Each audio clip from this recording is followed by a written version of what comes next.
a grabar para que los compañeros que no se han podido conectar pues puedan ver el video más adelante. Y yo les preparé una presentación, la vamos a ver, es cortita hoy, no se preocupen que no va a ser tan larga como otras que hemos tenido. Permítanme. Me dicen cuándo puedan verla.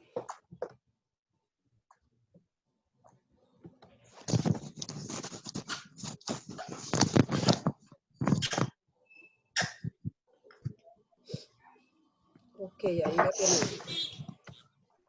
Ahí. Entonces, el tema de hoy, ahí tenemos dos personas en espera. Vamos a admitir aquí a Luan y Ender nuevamente. Vamos a esperar que se conecten un poquito ellos.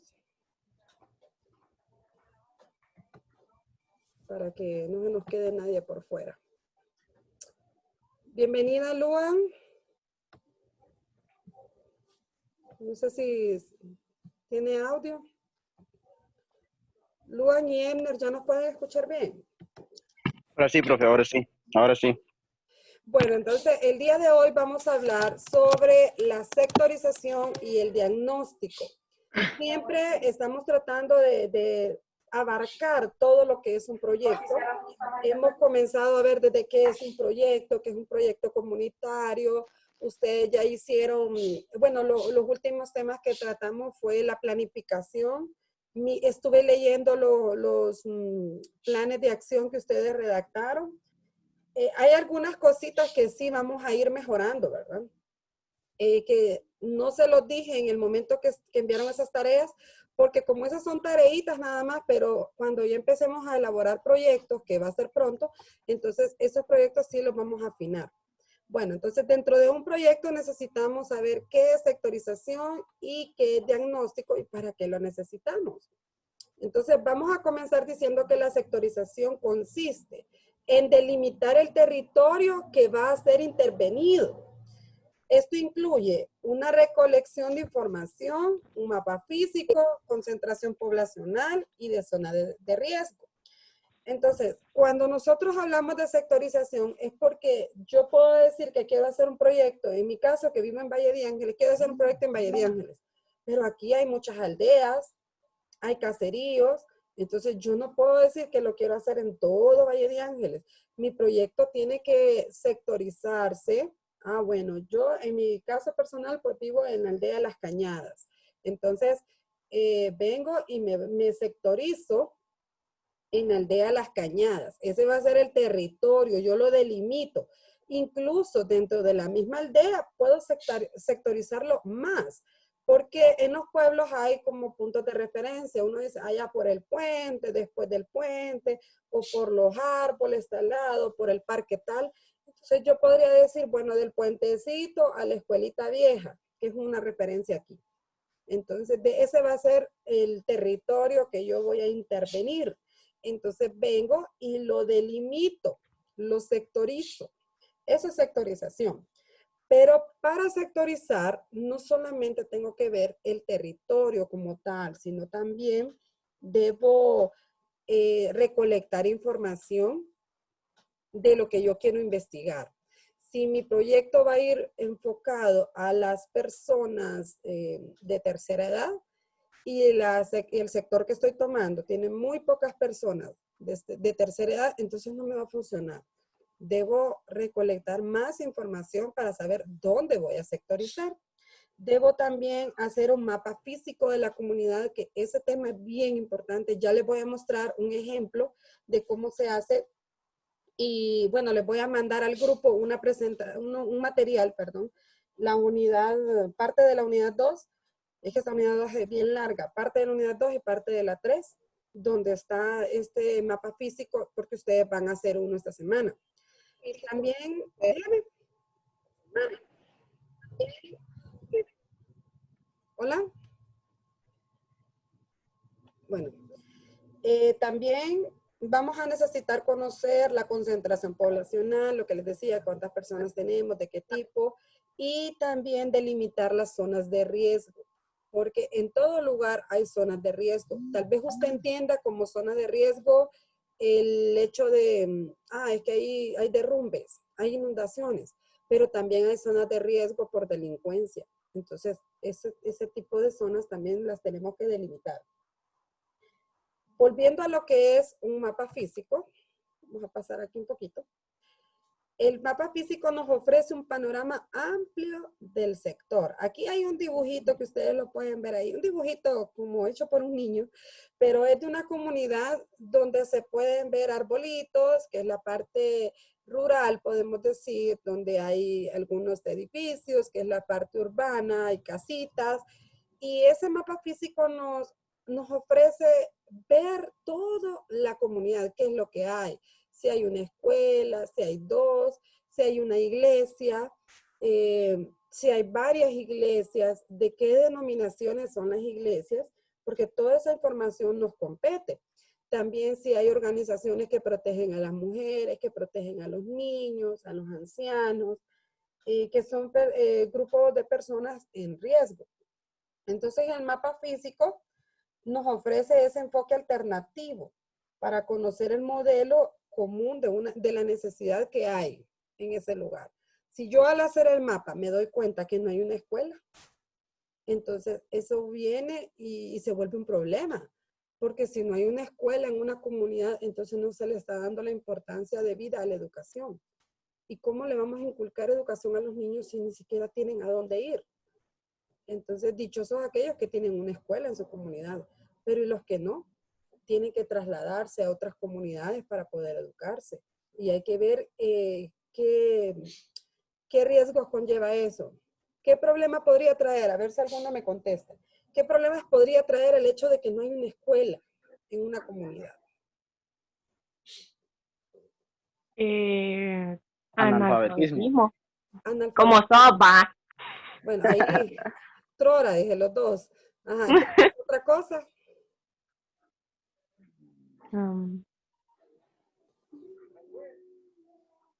También, profe, falta de ayudas porque cuando hay una escuela es más directo convocar a todos los niños que con falta de recursos, los convocan ahí y dan todas las ayudas que pueden, ¿va?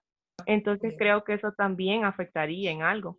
Claro que sí, porque es más fácil llegar a una escuela para ayudar a los niños. Si yo quiero dar una merienda, si quiero dar un kit escolar, llegar a la escuela y darlo que ir casa por casa.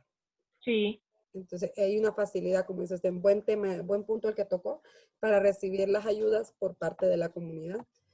Otra cosa es que las escuelas se proyectan mucho con el resto de la comunidad. En la escuela se puede, bueno, estamos viendo el tema del medio ambiente, podemos hacer parcelas, podemos hacer una limpieza del sector, podemos ir a cortar monte, podemos hacer un montón de cosas en el lugar donde nos encontramos a través de la escuela. Entonces, aparte que disminuye los costos de la familia, porque no es lo mismo ir a la escuela de la comunidad que tener que tomar un bus o un taxi para llegar a la escuela o al colegio. Entonces, ya eso implica gastos. Si no queda cerca de la escuela, también el niño pues tiene que llevar para comprarse un churrito, una comidita, lo que sea. Entonces, es necesario que haya una escuela en la comunidad. Y eso que solo estamos tocando como un ejemplo, el tema de la escuela. Pero imagínense no tener un centro de salud, que esto es más evidente porque los centros de salud son muy escasos en nuestro país. Hay uno para un montón de colonias. No, ¿por qué no podemos tener un centro de salud en cada colonia? ¿No han pensado en eso? No. ¿Alguien que quiera dar su opinión?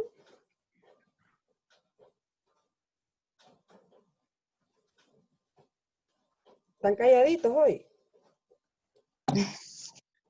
Vamos, Yarickson.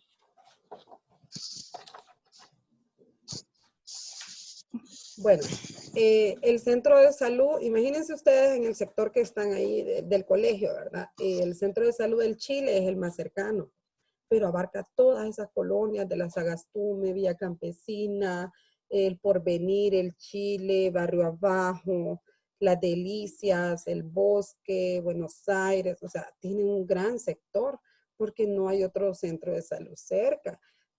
Presupuesto, pues sabemos que el gobierno no aporta, presupuesto necesario para poder abrir otro centro de salud, porque es un gran presupuesto, es cierto. Hay que tener personal, hay que tener medicamentos, pero yo creo que si en nuestro país le diéramos la importancia de vida a la salud, podríamos luchar porque en cada comunidad tengamos un centro de salud. No está de más exigirlo. Así como se logra tener escuelas, que, bueno, muy pocas también, porque se necesitan más, tener también centros de salud. Entonces, lo que pasa es que nos hemos vuelto muy conformistas. No luchamos por ese tipo de cosas. A nadie le importa. A nadie le importa el no tener un centro de salud, no tener una escuela cerca. Entonces vemos que hay indiferencia por parte de la población y eso también le cierra las puertas a los profesionales porque vengo yo y quiero estudiar para ser enfermera, pero no hay campo laboral. Entonces se me complica, ¿verdad? No es lo mismo estar en el sector privado que en el sector público. Entonces, mucho profesional tiene que irse al sector privado porque el sector público no le ofrece las plazas necesarias para poder trabajar de forma digna. Todos esos años que pasan en la universidad tengan un resultado positivo, un impacto en la sociedad. Entonces, eso para entender un poquito el cómo un mapa físico nos ofrece ese panorama de conocer nuestra comunidad, qué es lo que tenemos, qué es lo que nos hace falta, que si hay un proyecto de esto, si en su comunidad no hay, vamos a admitir a Cindy, si en su comunidad no hay una organización de jóvenes, entonces ¿por qué usted no busca cómo hacerlo? Ustedes están jóvenes, tienen toda la energía. Si no hay una comunidad de muchachos que tengan que hablar de desórdenes alimenticios. Y les estoy dando ideas porque ustedes tienen que hacer un proyecto grandecito para la práctica y va enfocado a esto. Si en su comunidad hay muchas personas con desórdenes nutricionales, con desnutrición, entonces, ¿por qué no hacer un proyecto en el que yo me reúno con fulanito y sutanito y vemos la forma de apoyar? Vemos la forma de conseguir recursos, de levantar un comedor infantil, de levantar un lugar de charla. A veces no tenemos el dinero para dar una burrita, para dar algo, pero su conocimiento es valioso. Si usted hace un grupo de apoyo de personas con depresión, que es un trastorno de la mente y que se vuelve luego a nivel biológico, que afecta a nuestro cuerpo. Entonces, si usted sabe que la salud no solamente es física, la salud, lo hemos visto desde el inicio de esta carrera, que es el completo o total bienestar de nuestro cuerpo, tanto mental, emocional como físico. Entonces, si usted puede hacer un proyecto, bueno, vamos a reunirnos unos cuantos y vamos a hacer un proyecto para poder ayudar emocionalmente o qué sé yo, a las adolescentes embarazadas. ¿Cómo se les puede apoyar? Y de repente, si usted no tiene mucha experiencia, puede buscar personas que apoyen el proyecto y que le den las charlas.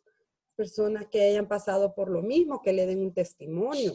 Entonces, es muy importante velar por la comunidad, ya que nuestro gobierno pues no lo va a hacer por nosotros. Ya que nuestro gobierno pues no lo va a hacer. Poner ese granito, ¿verdad? Ese granito de arena. Hola. Creo que alguien tiene... Emner, apague el micrófono. Que no se escuche el rebote de la voz. Entonces, el mapa físico nos da esa opción de poder ver nosotros lo que se necesita en la población y cómo podemos... Está pegado mi teléfono. Ok. Vamos a continuar aquí. Aparte de una sectorización, necesitamos hacer un diagnóstico. Emner, ¿puede apagar el micrófono? Sí. Que está pegado mi teléfono. Bueno, permítame ver si yo se lo puedo silenciar para que no tengamos problemas. Ok, ahí. Ahí disculpen, cositas que pasan. Bueno, dentro del diagnóstico necesitamos conocer, ¿verdad? Entonces, para hacer un diagnóstico tenemos que evaluar límites territoriales, cantidad de habitantes que hay en esa población, qué servicios existen ahí, que si tenemos agua, luz, cable, teléfono, todo, si hay internet, todos esos servicios, a ver si existen en ese lugar. Hoy en día, pues el internet se ha vuelto una necesidad porque máxime con esta pandemia que estamos viviendo, nos ha servido mucho para podernos acercar. Entonces, es necesario ya contar con este servicio. Las ofertas de empleo locales, conocer si hay empleo dentro de la comunidad. Y usted dirá, ¿qué tipo de empleo? Bueno, si el que vende frutas necesita un asistente, ahí hay un empleo, ahí hay una vacante, una casa que le puede quitar el hambre a alguien, ayudando ahí. Hay una llantera y se necesita alguien que ayude ahí a lavar los carros o a quitar la llanta. Entonces, eso también es una oferta de empleo local. Me refiero a este tipo de empleos en las comunidades más pequeñas, pero hay comunidades que ya están bien urbanizadas, donde ya hay bancos, donde hay farmacias, donde hay clínicas. Entonces, este tipo de comunidades le ofrecen una mayor cantidad de empleos a los pobladores. Pero yo porque conozco dónde viven ustedes, o sea, los lugares que ustedes me han mencionado, les pongo este tipo de ejemplos, ¿verdad? Que de repente hay una barbería y se necesita alguien hasta para que barra el pelo. Entonces, esas son ofertas de empleo locales que le ofrecen un apoyo a la comunidad. Pero imagínense que yo tengo un negocio, que yo tenga la venta de frutas que les mencionaba. Yo tengo la venta de frutas. Necesito un asistente que me ayude a vender. Y vengo y me lo busco de allá, de Tegucigalpa, y estando yo aquí en Valle de Ángeles. ¿Será rentable para esa persona? No. No, ¿verdad?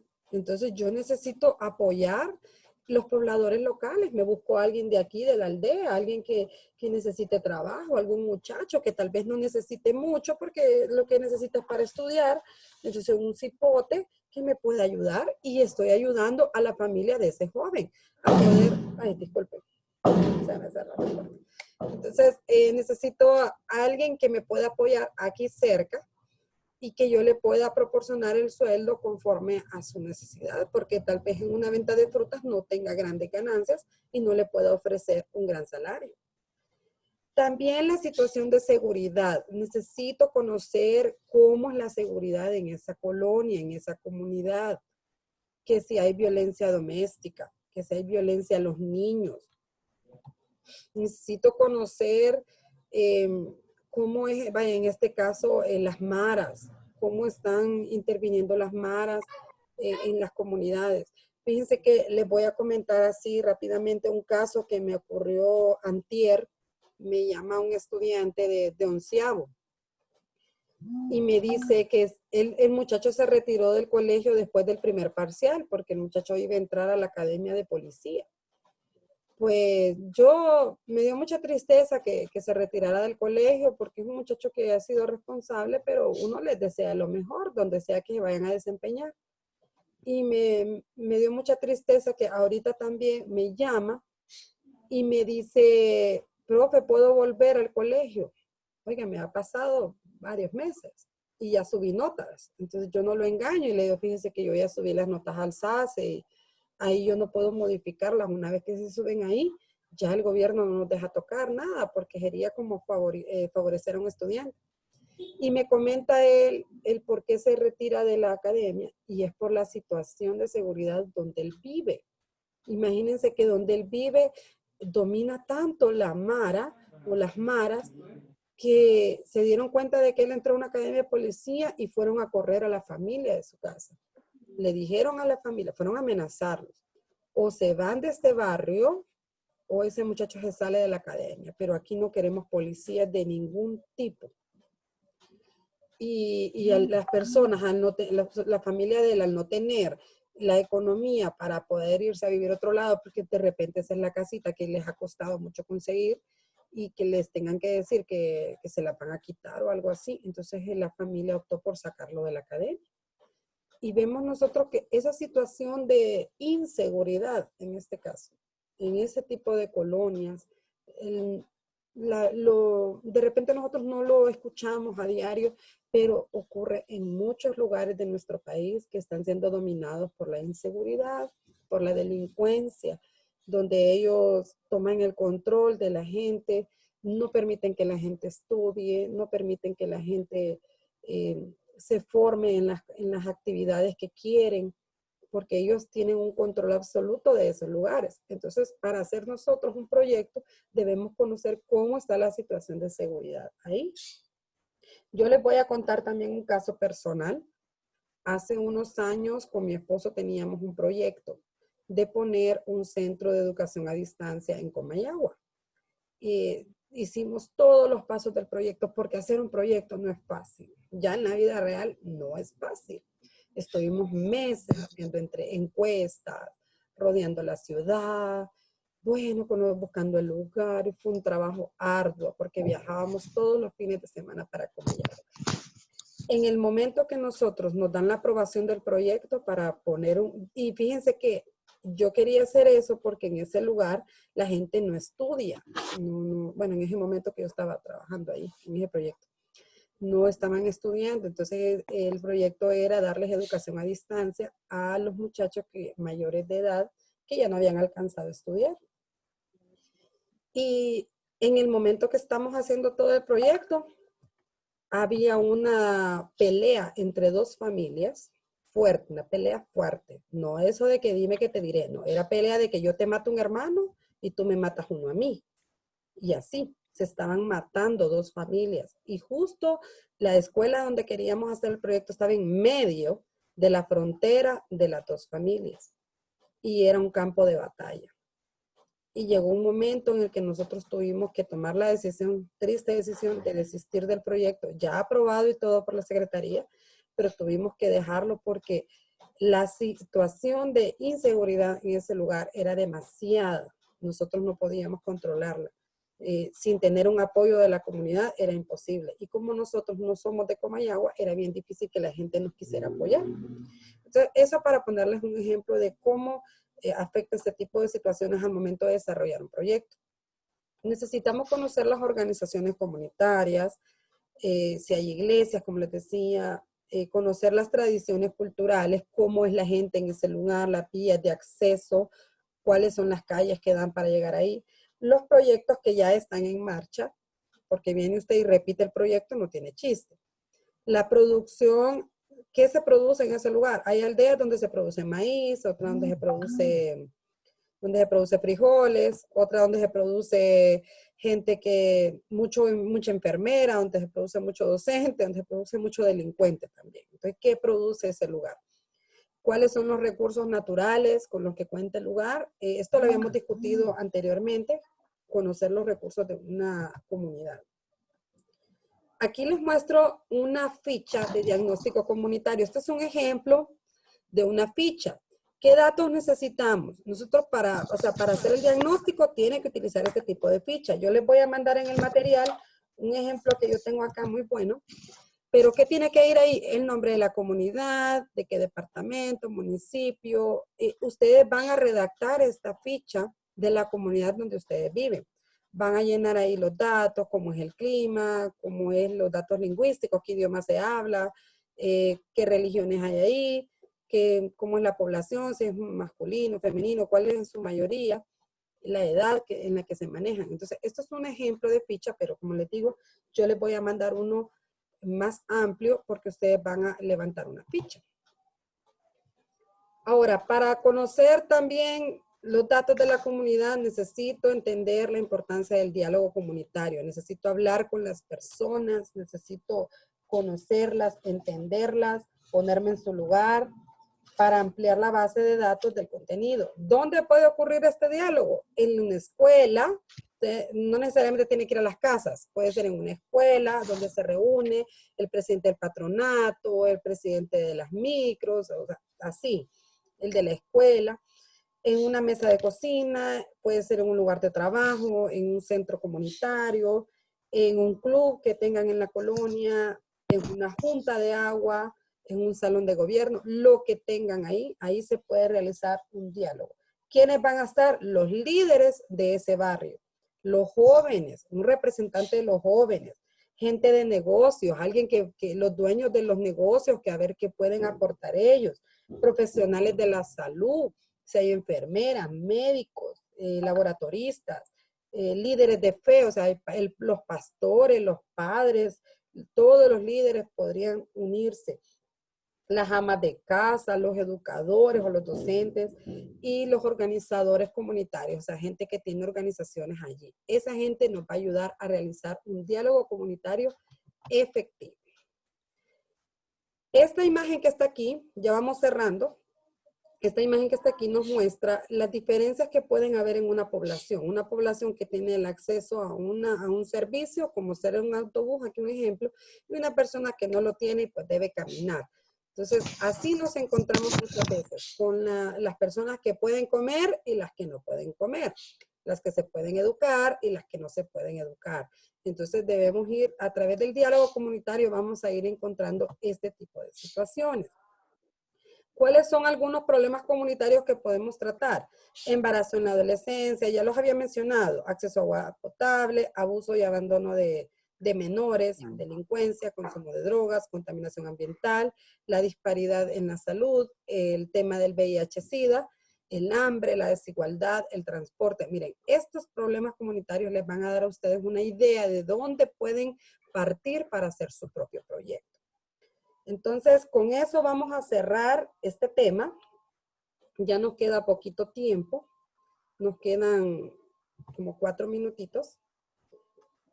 Pero quiero aprovechar estos minutitos que quedan para que me puedan decir ustedes qué opinan respecto al diálogo comunitario, qué importancia creen ustedes que tiene, si es que la hay, o cómo podrían ustedes aprovechar esto en sus hogares.